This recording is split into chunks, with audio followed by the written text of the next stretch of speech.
time to start your engines and be part of the carversation. You can always ask the experts, Raffi Manassian and Dan Rosenberg, because it's now time for Clutch Radio. The show starts now. That's pretty exciting, motivating music. Yes. Not as much as the ending music. We forgot to do the ending music last week, and I apologize for that. Oh, it was tragic. Yes, because, I'm so used to having that song in my head for the rest of the day. Welcome to Clutch Radio. It's Saturday, July 24th. It's next to the last Saturday of the month, believe it or not. That's right. And next week, we've got the car show. We have the monthly car show every week on Bainbridge Island, or not every week. It used to every month. Yes. Every month. The last Tuesday of the month. Yeah. So maybe we'll get a little footage from that and put it up there you go. On the Clutch page. We also had really good response for last week's drive in the Polestar. Yeah.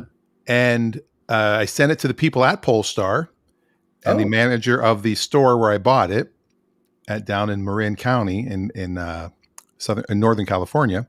Mm-hmm. She sent a note that their entire crew watched it and loved the sandwich warmer.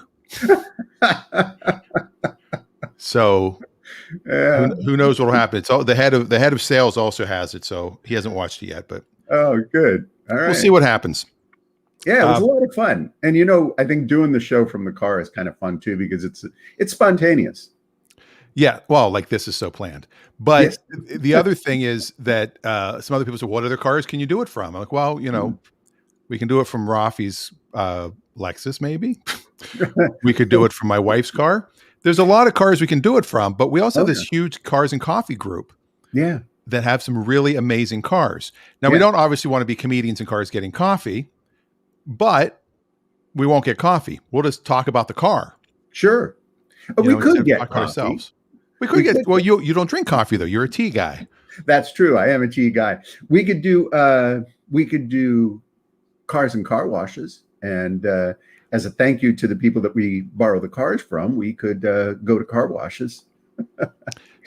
I'm sure there's certain cars that certain guys have in our group that would not want it to be run through a car wash. That's probably true. But what's interesting about doing this is it doesn't have to be a car that's brand new, highly expensive. You see a lot of those things out there.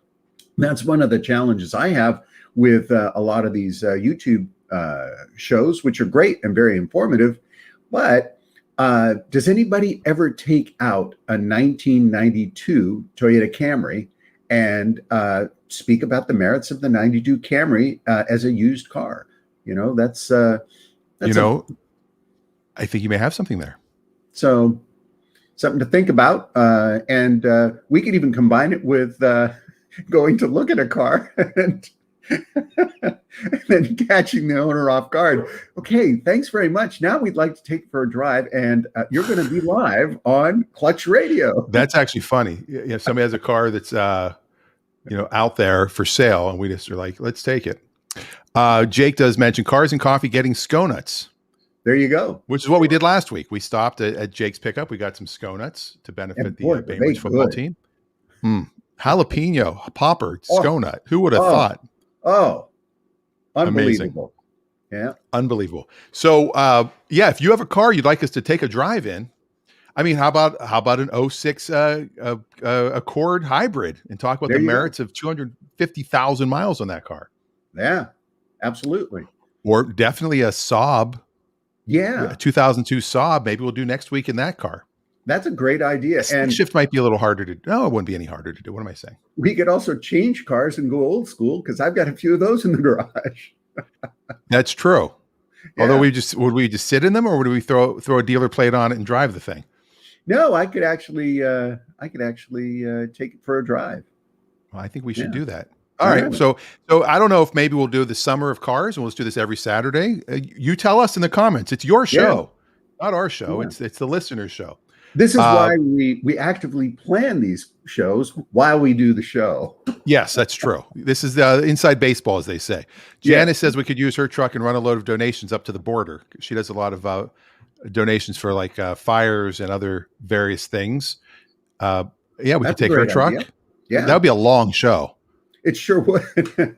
Well, we could actually break it up. We'd have to do it and then edit it together, so it wouldn't be live. Live's the only way to go. It's so much more Yeah. fun. We could just do a 6-hour show, 3 up and 3 back. At the end of the show, we'd be like, all right, what are we going to talk about now? Yeah. 99 bottles of beer on the wall. There would be a lot of just sitting there, just like, Yeah. listening to royalty free music, which is all we could listen to. Wouldn't be able to listen to the actual radio. Right. Adam has a 2024 Transit van. We could go do some deliveries of beverages for him. There you go. 2020. That might be fun. Yeah, that's fairly new. And there's a lot to talk about. You know what else we should probably think about? At some point, we should do, especially during the summer, one of the recreational vehicles that you can drive on a standard license. There's a lot of these converted large vans that are really quite nice. They're very spacious, and couples often buy these later in life and use them as retired sort of gifts to themselves and drive around and see the country. A lot of young entrepreneurs use them as business vehicles as well, because you can set up a mobile office inside there. You can go to your clients and have them come and visit, and you can even give presentations. I saw one that was set up for 3 or 4 people to sit and deliver pitches inside the vehicle. So it's specifically set up as a pitch camp, so to speak. So, and we know of a few guys that have those. Yeah, and they're very very effective packages, and they run pretty efficiently too. The fuel efficiency for those vehicles is quite good. Well, I like the thought of that. We could also, maybe hit up one of the local companies that sells those and say, hey, let us take one out for a demo, a brand spanking new one. Sure. Yeah. Who knows? And we can offer discounts. There's so many things we could be doing with this show. So I had an incident I want to talk about. This is a very quick one. This is for any of our listeners in California. In California, when I was still selling cars, there was a law that came into effect called the Car Buyer's Bill of Rights. And there was a big long list of different items that were part of the Car Buyer's Bill of Rights. One of them was a cancellation contract option.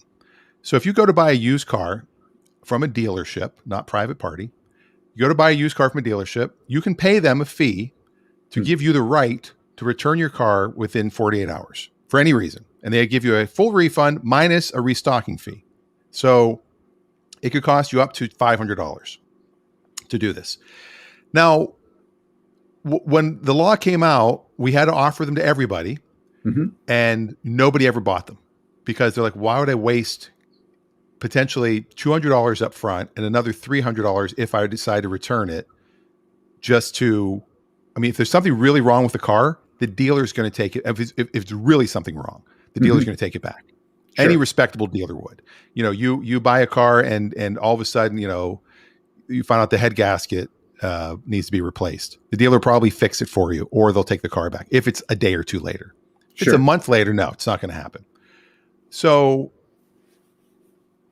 we had somebody who was buying a car on Tread on our site where I work, and she wanted this. Now we only sell private party cars, so we don't really offer it. But if somebody asks for it, we're like, okay, we'll sell one to you. And we sold one to her. And it turned out that this goes back to salesmanship 101. If you listen and ask a lot of questions when you're selling, everything sells itself. You can find out everything you need to find out.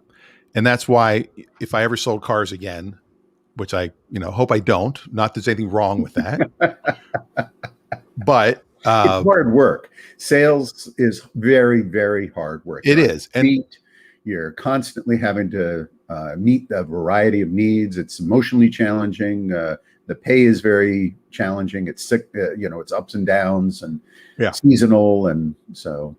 Oh yeah. I had months where I might've made $800 for the whole month. I had months where I made $8,000 for the whole month. Yeah. I mean, it was It was crazy. And there's not, again, some of the best people I've ever met. I'm still friends with a ton of people in the car business that are still in the car business. So it's not a thing about the people. But I was not a good salesman as far as, being, hey, how you doing? Yeah, you want this. I'm pushing things on people. And I was all just listening. It was all about, one of my first sales managers said, you got 2 ears and 1 mouth. So you listen twice as much as you talk. That was, and I think that's like an old Zig Ziglar rule or something. There you go. But if you really listen, you figure out what they really want. Now, this woman was adamant about this contract cancellation option. And I'm like, well, who would want this? Like, why would you pay for it? Well, she was driving a couple hours to go pick up this car. And she wanted to make sure that if she got the car, that if she wanted out of the contract, she could walk away. Well, until you take delivery of a car, you don't own it. So even though she might have filled out all the paperwork on her site and signed everything, she doesn't legally own the car until she drives it away. Or if she's having it shipped, as soon as the shipper picks it up, the bill of lading now changes hands from the seller to the shipping company. It is now your car.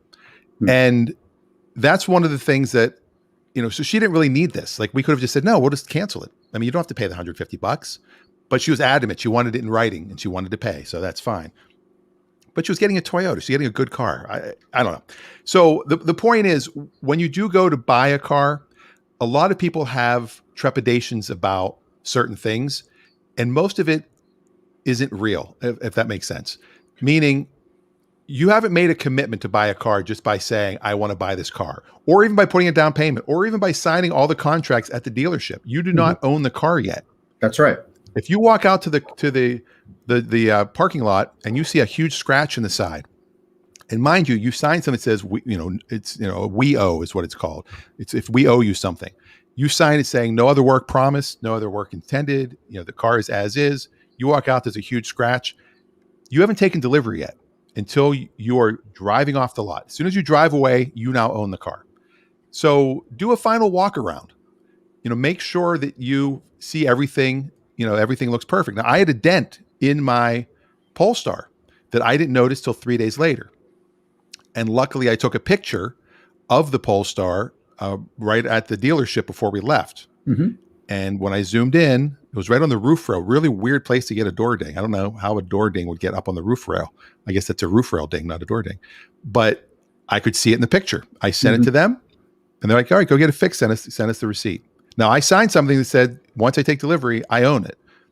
They're paying me my $200 back.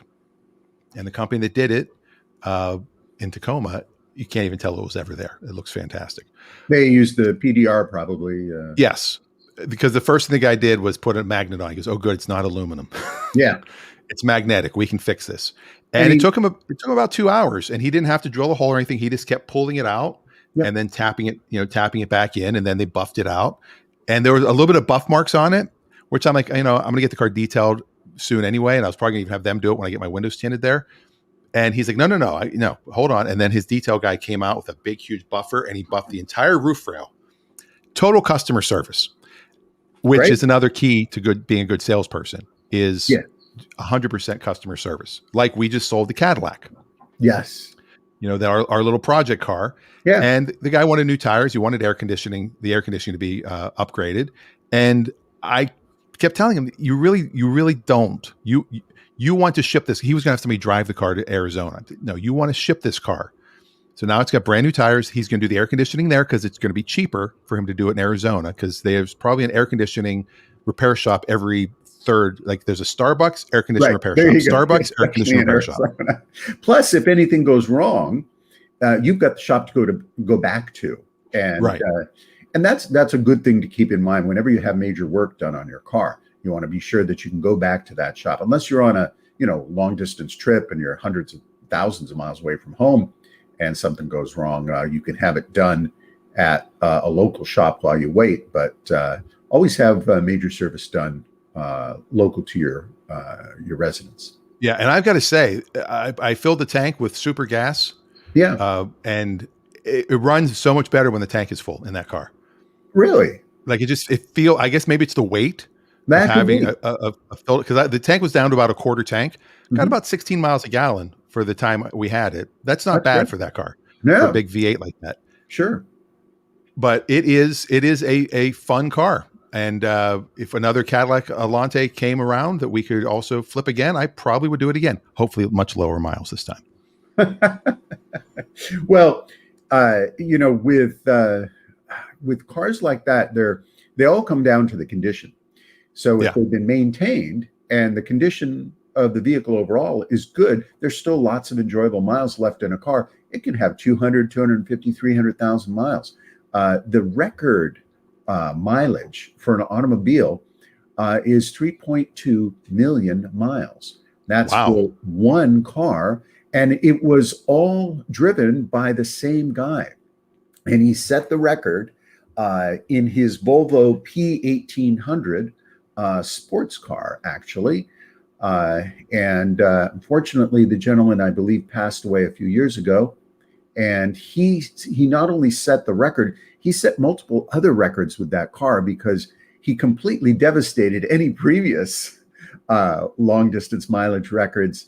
And I believe he donated the car to Volvo or to the Volvo Museum that houses vehicles. And there it sits today. And I think one of the things they're going to do, and I think this is really kind of precious, after he passed away, no one's going to drive it. It's those miles will always stand as having been his achieved miles. And it's amazing too. If you drive 3.2 million miles, I mean, he probably died because he was, he was past the moon. I mean, there's a lack of air. That could be. I'm guessing. I don't know. But and the history of the car, they list all the oil changes. It's like, I think 11,000 oil changes or something. It's, tires, points, engine work. It's still the same engine, which I think is there's amazing. probably a repair shop that went out of business when he stopped driving that. They were like, "Oh crap, we lost the 1800. What are we going to do? What are we going to do now?" Went back to Volvo. In the late 80s, one of my neighbors were talking about distance and longevity of vehicles. In the 80s, he had a 1950s Mercedes diesel. It was a typical, just a typical Mercedes diesel sedan. And he bought it when he was in Europe and imported it to the United States, and then proceeded to put 1 million miles on it. And when Mercedes heard that there was a diesel sedan with 1 million miles on it, they contacted him, and they flew him and the car back to Germany so that they could use it in a commercial promoting the contemporary Mercedes diesel. And as a thank you, they gave him a brand new Mercedes sedan, and then for permission to take his car completely apart, study the engine, because he'd never rebuilt the engine. Wow. So the engine had never been apart. He'd just taken very good care of it. And so they did, and they tested it, they measured all the tolerances, and they found, because this type of information is very important to developing automobiles for longevity purposes. Then they put it all back together for him and sent that car and the brand new one home with him. I mean, if you think about, I just found the picture of the guy with the Volvo. There he is, yeah. And his license plate was Million Miler. And those are New York plates, which means that wasn't like he was driving in the Arizona dryness or the California weather. I mean, he was in New York with that car. Yeah. That's unbelievable. He was doing, and I think the story goes that he didn't intend to set a record when he set out to just start doing it, but he was just a kind of a cautious guy. He kept very good track of things, kept track of all the miles, all the fuel he put in the car, the oil and all that. And, he did a lot of driving. I think he had a sales job. So he was around a lot driving. And he just kept track of things before he realized. And little by little, people are saying, wow, you've got a lot of miles on that car. And I think the sort of the support around it and the attention for having driven so much made him drive it even more. So, yeah, two stories pop in my head. One is, people always say, what's the cheapest way to own a car? And I always say, pay cash and drive it keep fixing it until it can't be fixed anymore. Yep. Like literally it falls apart. And really, you can always restore a car. There's always something you can put back into the car. Absolutely. So you probably are better off, especially, if you have a car that's got, $3,000 worth of repairs and it's a $10,000 car, you can't replace that car for $3,000. That's right. So you might as well spend the $3,000, especially with today's car prices. But two of the funny stories, I'd always have people that would come in and they'd be like, I want my payment to stay the same. I don't want to put any money down. I know I've told this story before. Like, I want $0 down, $250 a month. I mean, come here, I got the perfect car for you. I walk them out to their car. I go, there you go. There's the perfect car. $0 down, and you still pay $250 a month. That's right. And pay it off, and then just keep driving it. That's the cheaper way to go. That's how bad of a salesman I was. I'd be like, just keep your car. What are you go to $500? Put $5,000 down, spend $500. The car you have now is fine. And we're going to give you like $2,000 for it on trade-in because our used car manager's a schmuck. The other thing I tell people is, when they pay their car off, like, I finally paid my car off, I don't have to write car payments anymore. I say, well, I'm going to encourage you to do one thing. Keep that discipline going for another year. Pretend you still have to pay for it for another year, and keep putting $250 into a savings account. And at the end of the year, you'll have $3,000 because, and you just leave it there because you're going to have to use that money to fix something down the road. I need a new alternator. Well, you've got $600. Exactly. Pull that from that account, and it's a great way to keep your car going without having to spend a lot more. Yeah, when I first sold cars in California at Livingston Pontiac Buick in beautiful Woodland Hills, California, we had a Camaro come in on trade-in, and it had 180,000 miles, and it was only like 6 years old. And I took some people out on a test drive. They go, there's a lot of miles on this. And I'm like, yeah, there's a ton of miles on this. I go, but honestly, it was only driven to church on Sundays by an old lady. He's like, what? I go, well, her church was in Maine, but still, I mean, she did put a lot of miles on. Miles, and again, in a contemporary automobile, miles do not mean a lot. The type of miles do mean quite a bit. If you've got a car that has been driven mostly highway miles, that means, generally speaking, that the suspension hasn't been activated as much because the driving is smoother. The brakes haven't been used as much, so they probably are in great shape. And somebody who drives highway miles is probably relying on their car to be in top condition so that it doesn't break down in the middle of the highway. Yeah. So they tend to be pretty good cars overall. Every car I've ever sold that was high miles, when I sold it, was a car that I maintained very, very well with regular oil changes, always getting it fixed. You see used cars for sale, and you just say, fantastic cars, $2,500. And you go to look at it and goes, well, the turn indicator's broken. Well, yeah, this one wiper doesn't work. Well, there's this. There's a whole collection of things that just stack up because people just avoid getting them repaired. When something breaks on your car, if you want it to last a long time, get it fixed. It's okay to pay for it. I know it's sometimes expensive, but get it fixed and keep the car up to date so that you can drive it safely. And when you go to sell it, you'll get top dollar for it. Yeah. And miles, it's all about how you take care of a car. And it really, I bought that Acura, that MDX that I had for a while. Paid $1,500 for it at the auction, had 215,000 miles on it. Yeah. And 1,500 seems cheap, but you go 215,000 miles. And everybody's like, did you get the timing belt change? I didn't do anything to it. I changed the oil twice, put on new tires only because Raffi recommended it, because he's like, those are a little, if it gets a little snowy out, you might want to get some traction. So I went on Amazon, I bought 4 tires, had them shipped to the local Sears, which is now out of business. And they threw them on for $25 a tire. And I sold it 2 years later I put 20,000 miles on it in 2 years and sold it for $3,500. Yeah. And today, if I still had that car, I'd probably get 5,000 easily. Yeah, because the used car market is still very strong, though that is changing. And I think it's going to be changing even more so over the coming months. But the used car market is still very, very active. Lots of people still participating and paying top dollar for premium used vehicles. Yeah. If our good friend Ray the dealer pops in today, he'll give us an update on the auctions in the past week. I didn't really watch a lot of them. it's kind of busy this past week. I didn't watch the auctions at all, to be honest. So I don't know if things are still going for crazy numbers. I know there's a dealer here in Seattle that buys every junk car from CarMax, and I've driven by their lot, and they're all still sitting there. I mean, they're buying this crappy crap stuff because they do the finance anybody. You know, they're like, you have a job, you have a car. You come in and say, here, fog this mirror. Let's see if you, you're good. You passed. You're qualified. You got credit. Yeah, they just want the contracts, and then they sell the contract to some other company. But if you have any questions about buying, selling, trading, leasing, collecting, anything that has anything to do with cars, post it in the comments. We do have some comments I haven't been able to get to yet. First off, Janice says that some fool said her husband's Audi A6 was nicer than her Ram 1500 Limited. What say you? It depends. It depends on the A6. I mean, you know, I like an Audi A6, and it's Audi, not Audi. I like an Audi A6, but if it's, you know, if it's gold with a gold cloth interior, ugh.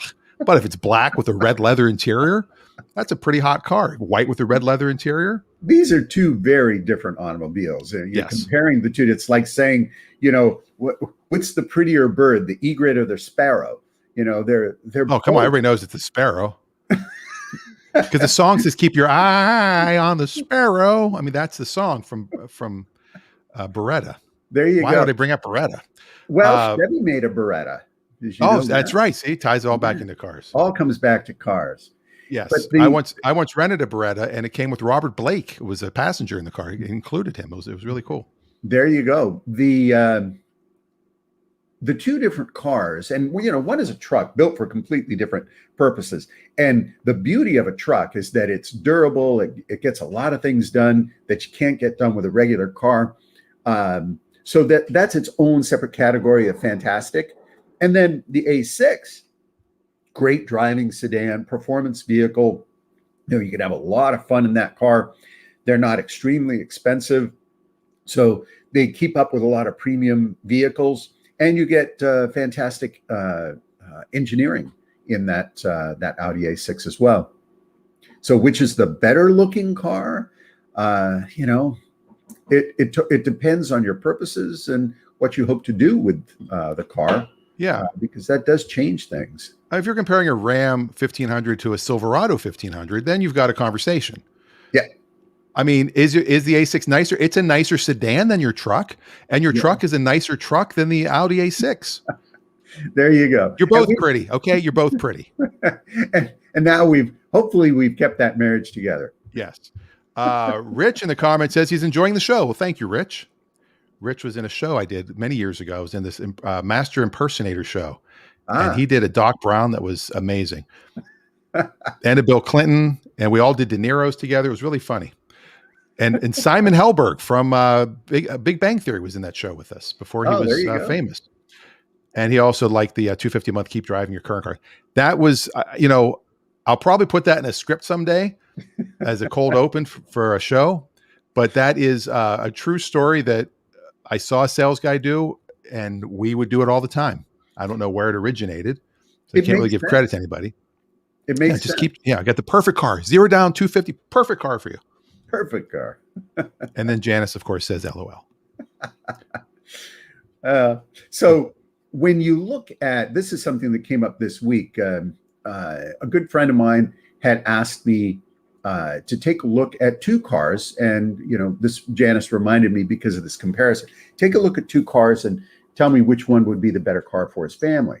And these two cars could not have been more different. He was looking at a pretty large size SUV, the Lincoln Aviator, and he was looking at the Tesla sedan, the Tesla 3.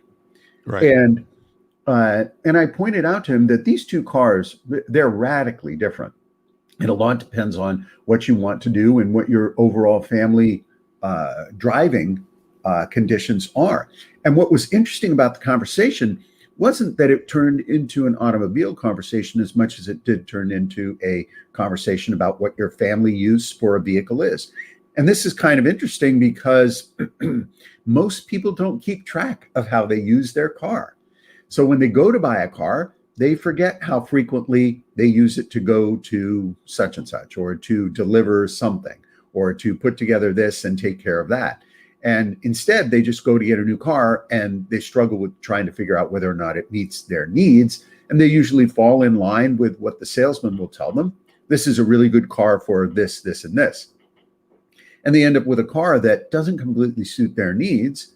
And they find that they have to keep the other car as a spare car because that's the one that they use to do whatever it was they were doing that is, more frequently being done than they keep track of.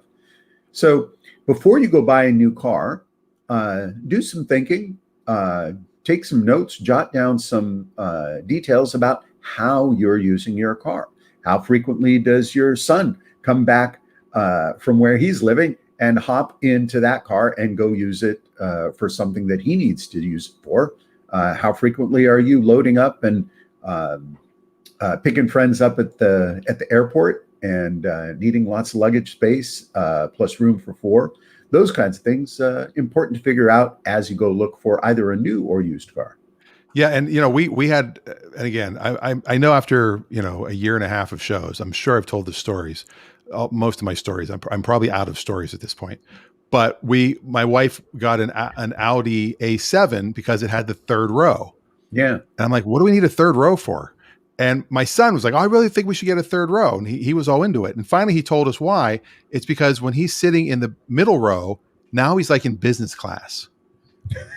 Like he's not all the way in the back. He's not in the, it's like you got first class in the front seat, business class in the middle, and then the back seat is where, if you've got guests, you throw them in the back. I don't think we used the third row more than once, maybe twice. Yeah. And what was amazing is the Acura MDX I mentioned earlier, the 04, it had a third row. And I think maybe once I threw kids in the back when we went somewhere with Josh and some of his friends, but the seats were brand new. I mean, literally, there was still plastic on the headrests that were hidden in the storage compartment because they had never been used. Yeah. The Toyota Sienna minivan, which I think, although I'm not 100% sure, I think every family in America has owned at one point a Toyota Sienna minivan. They are that prolific. They literally were everywhere. Not as much now because SUVs have sort of taken over for minivans. But of course, our family had one. It was a fantastic vehicle. And one of the things the salesman showed us was that the back section of seats could be folded down flat and hide flat in the back of the vehicle. And I thought, wow, that's a really interesting feature. And then he folded them up, unlatched them, and took them out of the vehicle. And that was it. I thought, oh my gosh, that's fabulous. I'm going to use that frequently, right? I did it once. And the only time I did it was we were out camping with the kids, and the kids were a little young and not as certain about sitting on the ground and, getting their shorts dirty or whatever. So I took the seats out of the car and I set them up and put them on the ground. And they were camping in the back of the seat and using the seats from the Sienna. Yeah, like I wonder, like the rear seats in the Tesla Model 3 or Model S. You got the rear seats you can put in the face backwards. That you had to order them that way. Yeah, I wonder how often those are actually used by people that had that car. Yeah, because it's just weird to see kids sitting backwards. It looks like you threw your kid in the trunk. Yeah, it's. Do you remember the Subaru Brat? BRAT? Oh, yeah. I think we old schooled with the Brat. Yeah, we did. At one point. They had optional seats that went in the back, so they faced the other direction, and they actually had handles you could hold on. Yeah, the hard plastic handles. You're like, and the idea that you'd sit in the back, facing the other direction, while wind is going on the back of your head. Of course, you could never do that today. No. Safety wouldn't allow it. But this was the 70s. Yeah, people, and they survived. They all survived. Sure. Speaking of old school, we might as well hit some old school right now. All right. If you're ready, here we go. I'm ready.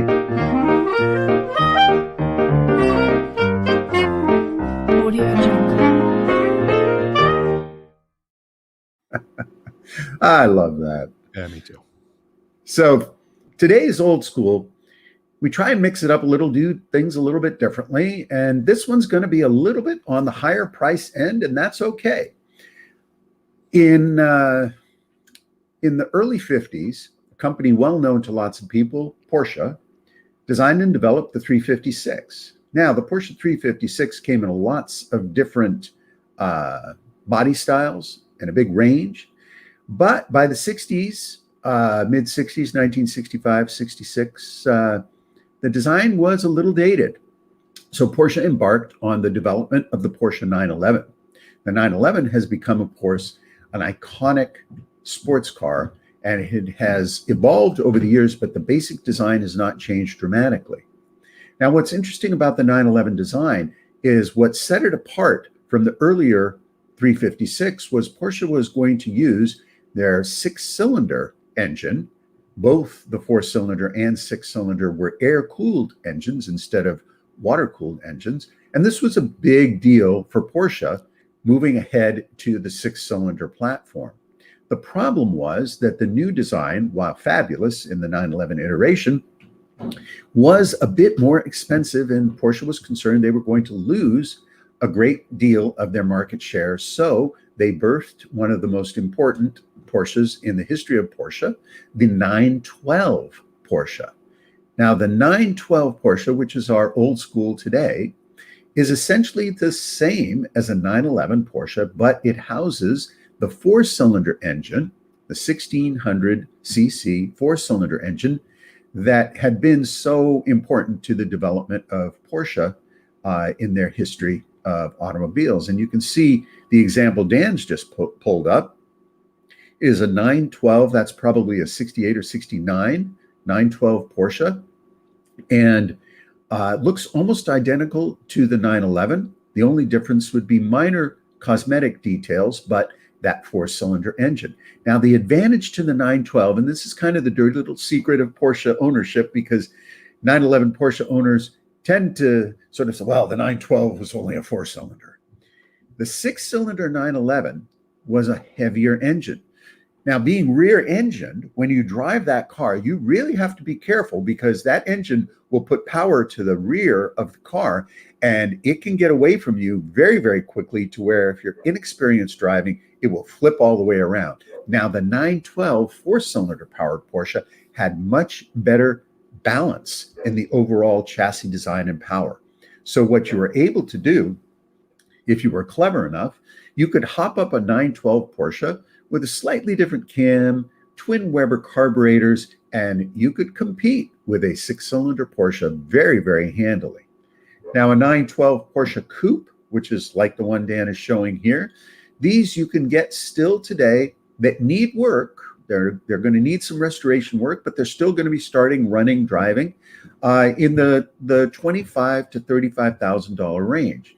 Now, that might seem like a lot of money for a car like that, but when you consider what you're getting, these really are fantastic automobiles with great handling characteristics. If you wanted one as nice as the two Dan is showing here, you're going to be spending anywhere between $50,000 and $65,000 for a very, very nice 912. Now, Porsche also made the 912 Targa. The Targa was first delivered in 1967 and 68, and those 2 years, the Targa was offered with what's called the soft window.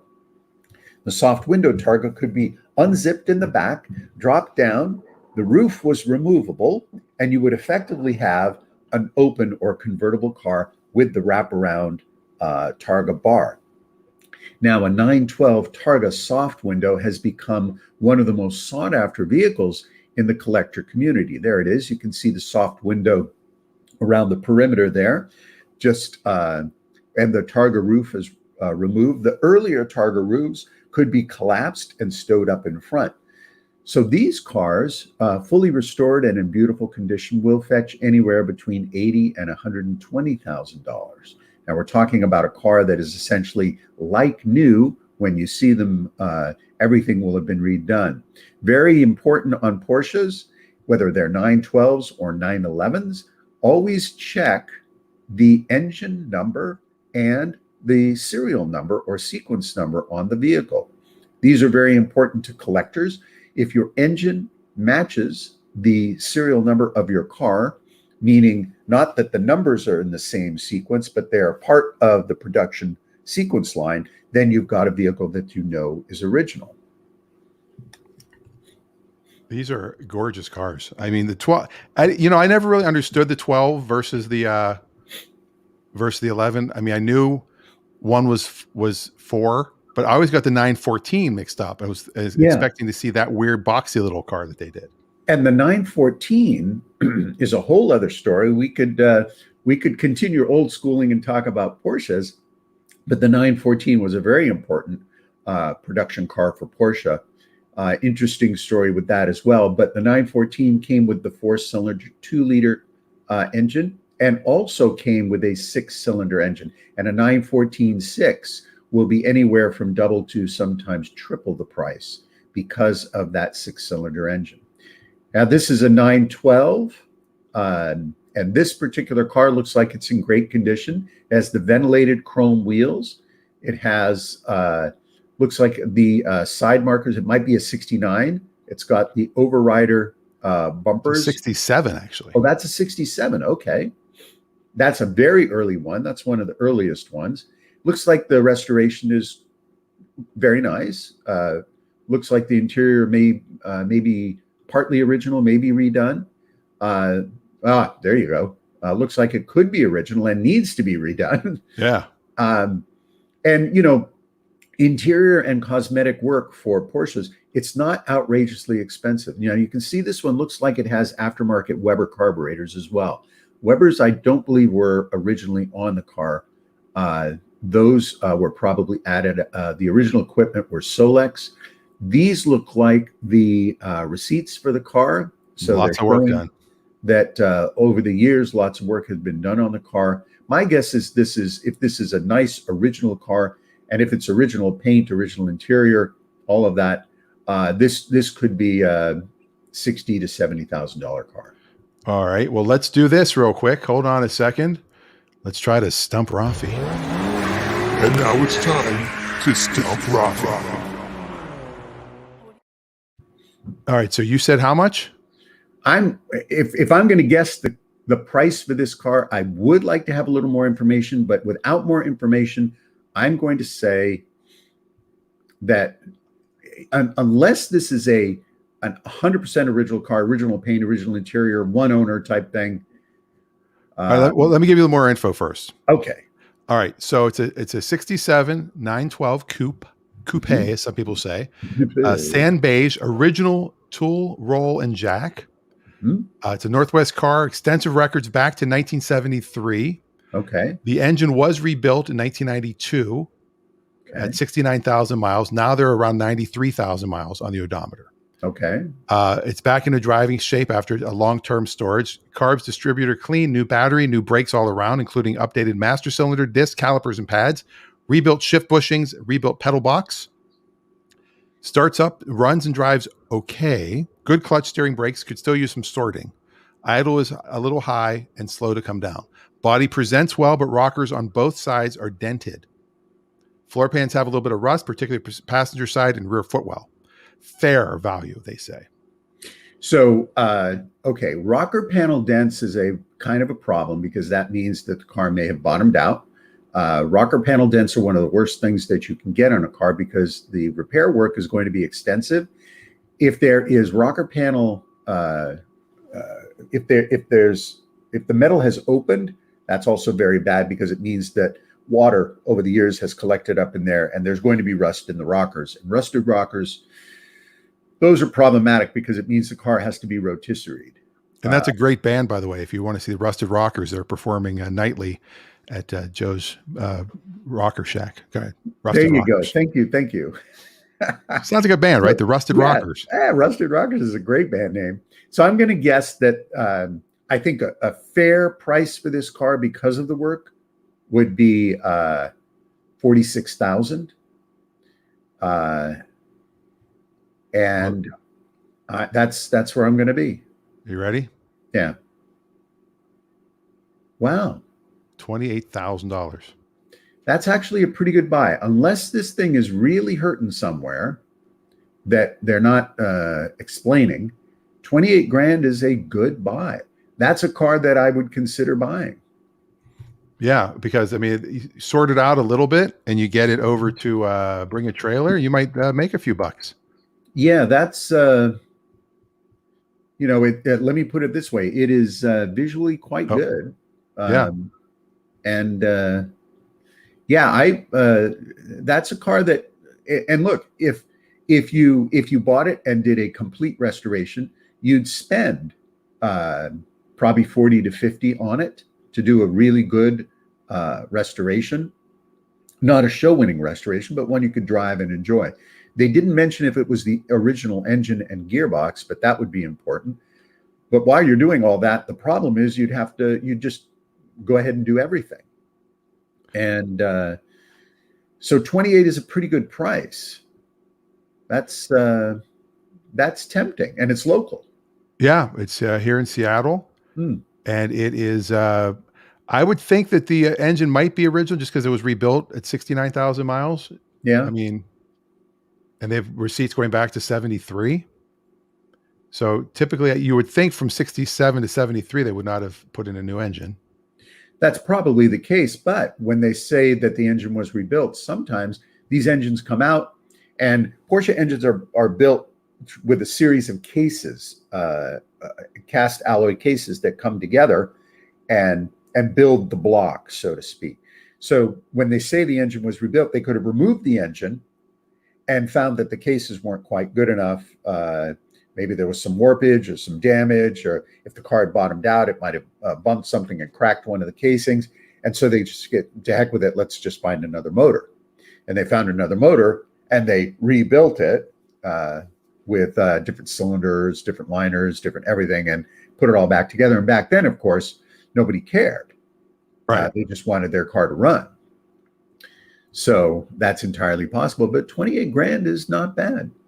If the car is all there and solid, they mentioned it had some rust, so you would have to do some pretty extensive work there. You can't just repaint it and go. But that's not a bad price. It sounds like the rust is all on the bottom. You get the dents in the rockers. Yeah. And the bottom had the rust. It didn't say the rusty rockers, though. The rockers did not see, they're not mentioned being rusty. But the bass player left the rusty rockers, so they are looking for a new bass player. I heard the drummer exploded. Oh my goodness. Well, that's not a thing that you would ever think would happen to a drummer. Okay, well, let's talk gas price. We haven't done this in a while. Yeah. How much is gas where you live? So wherever you're listening, put the gas price in the comments of what you paid most recently. And we do pull up from AAA, we pull up the regular and premium and diesel prices to find the cheapest and the most expensive in the entire country. So I'll post my price. Yesterday, I filled up at the Texaco station, and I paid $3.59.9 for gas. And much to my dismay, I filled up the Lexus, and it took $62 worth of gasoline. Now, does the Lexus require premium? No, it does not. Oh, And generally speaking, I don't put premium in my vehicles. We've had that conversation several times. But so I pay, and it's been a while since I put 60 some dollars in a gas tank. But fuel prices are coming up, and they've been up and they've been steady. Of course, it's summertime. They should be coming down as we pass Labor Day, but you never know. well, we had a little crisis here on Bainbridge Island where we both live. Yeah. That the two gas stations were both out of gas because there's apparently a driver shortage and they had trouble getting gas delivered. Yeah. Seems so odd. But my wife's car is a plug-in hybrid, and she was on E, and she had plugged in her car, and we went to dinner. And did we go to dinner? We went to the store. I forget where we went. And we were driving back, and we went to get gas, and there was no gas to be gotten. So we went to the other gas station in the island, and they were closed as well. Yeah. And she had 2 miles left of the electric version of running on electric on her car. Yeah. So I drove very carefully, hit the brakes a lot, tried to do some recharging, got it back to the house. She's like, "Oh, it's if it's not flashing, you're fine, as long as the gas gauge isn't flashing yet." So I plugged it in for about half hour, got it up to 8 miles, and I drove to the Texaco station, and the premium was $3.99, and we had 30 cents thanks to Safeway. There you go. Thanks to my mom, I used her card. And so I got for $369, I got the beautiful fully premiumed gas. And you got what, a gallon? For what? For $3.99? Yes. Yeah, because it's just a gallon tank, isn't it? Oh no, it's 10 gallons. It's not an electric car. It's a it's a plug-in hybrid. It's got, I think it was a 12-gallon tank actually. Okay. So it doesn't have a huge tank because it does have batteries, but it's still, she gets, mid 30s, high 30s, and her first 13 miles are free, sort of. There you go. Janice just spent $91 to fill up her truck. Wow. Yeah. Yeah. But I remember, gas around the country is up overall.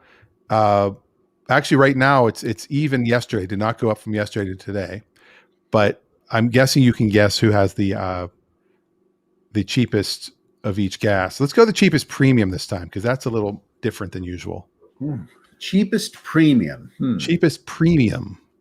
Cheapest premium gas, I'm going to say, is Texas. Oh, Texas. The cheapest, Texas is actually 6th in the country at $3.43.7. Wow. The cheapest premium is $3.34 in Oklahoma. And I don't feel bad paying what I paid then. Yeah, that's it's not that far off. Yeah. The average here in the state of Washington is $4.22 for premium. Wow. That's the average. That's quickly approaching the peak fuel price from I want to say 2010 or something. 2000 was a while 2008. Back. The highest recorded price ever for regular in the state of Washington was $4.35.2 on 768. Yeah, we're getting there. And in the 80s, I had a Ford 750 tilt cab. It was a car hauler, and it had a 50-gallon fuel tank. And I remember filling it up and paying $60 to fill that tank up and thinking, oh my gosh, this is insane. $60 to fill a 50-gallon tank. It would cost $200 to fill that tank today. Yeah, well, they did say, this is on July 22nd, that the national average had dropped 2 cents. And its latest weekly report, the Energy Information Administration reported that gas demand only grew from 9.2 million barrels per day to 9.3 barrels per day, 9.3 million barrels. So it actually was a little less than they were expecting.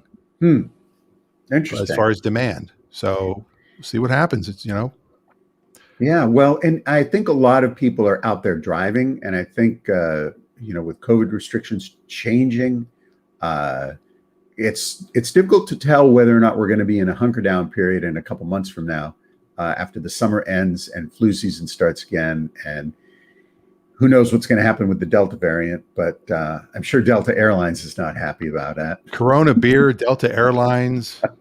Wow. You guys what are they going to come up with? Who comes up with these names? Like, do you think there might be a committee that would say, look, let's hold on? I mean, they didn't. I didn't hear Alpha or Gamma be talked about, and they've Delta. Then the next one's Lambda. What about Epsilon? I mean, you're just skipping. You're just going all over the place. At least with Lambda, nobody's going to be complaining about that. But I think the one word that gets used so much, Delta. Well, I will. You did mention the 912, and I do know you have some personal recent experience with the 912. I want to share that. So, Since Ray didn't pop in, and we don't have the Saab up on Hemmings yet, we will share this real quick as our car of the week.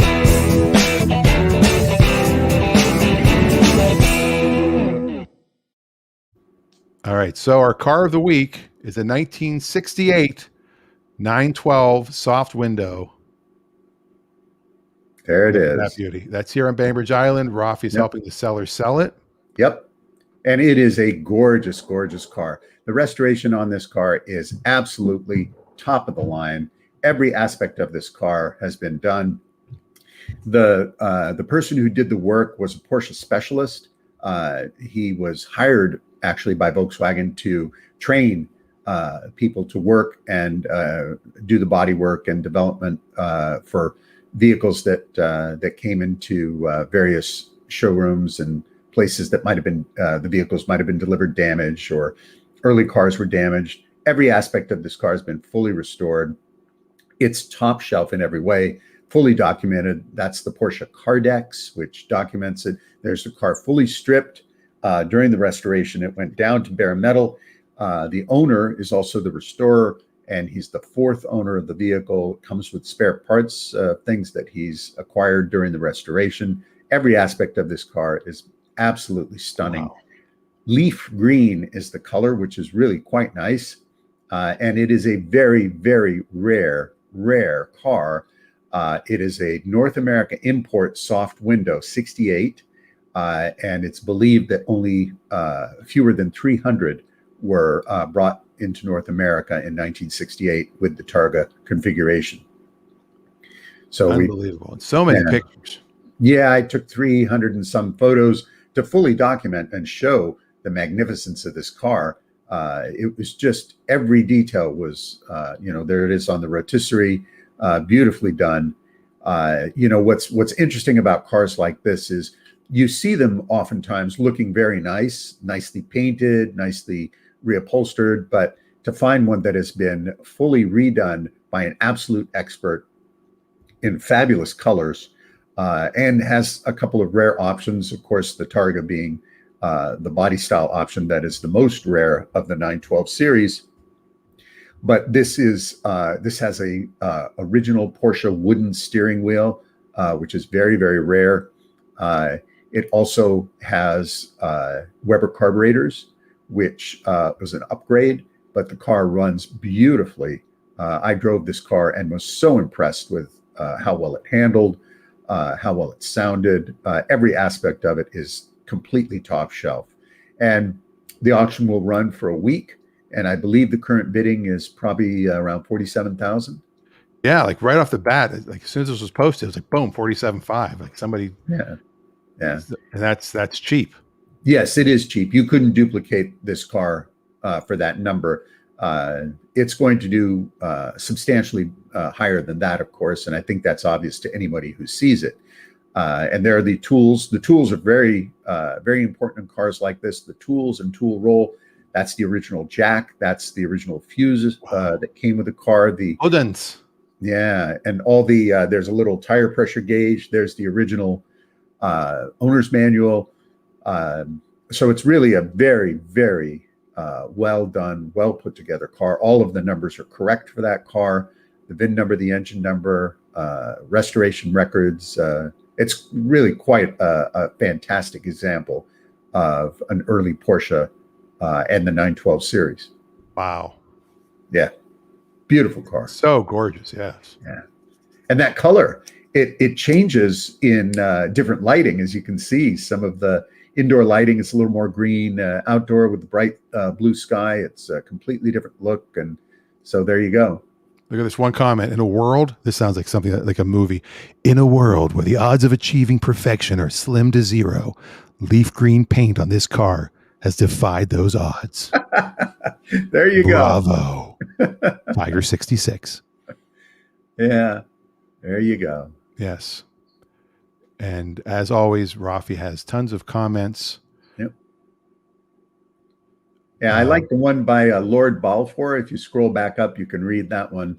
The backstory of this car makes so much more appealing. The backstory of this car makes much more appealing than even the outstanding finish and color.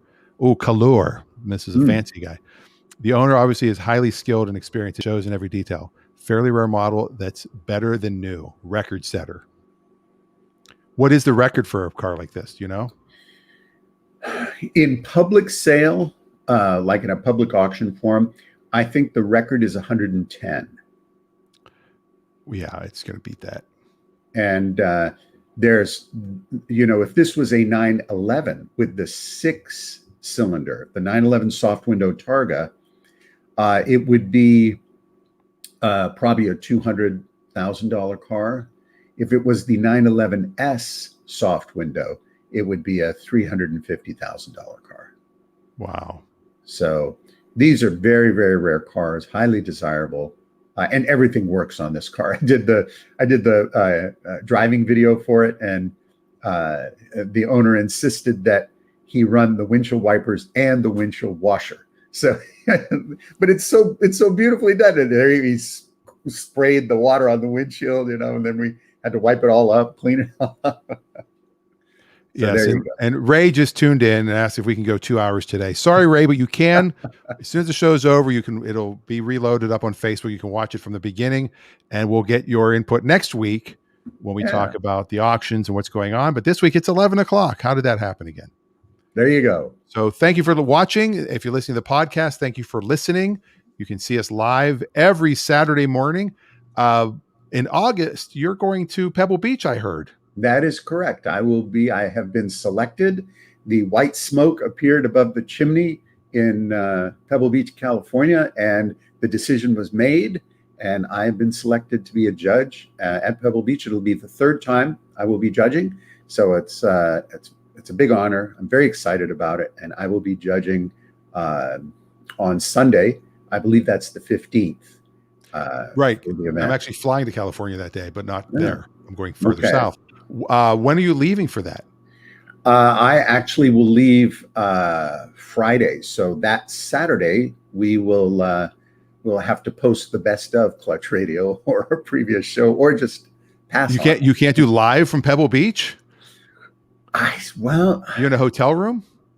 Saturday. I'll be doing some preparation work with some of the team. Oh. All right. Well, maybe you'll send some pictures, maybe a little video, and there you go. We'll post on the page. We will take that weekend off, so that's coming up. All right. Yeah, good to know, since I'm traveling as well that weekend.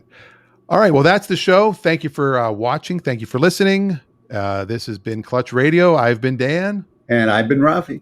And I don't want to forget to play the outro this time. Here we go. Last week. Here we go. See you, everybody. Bye.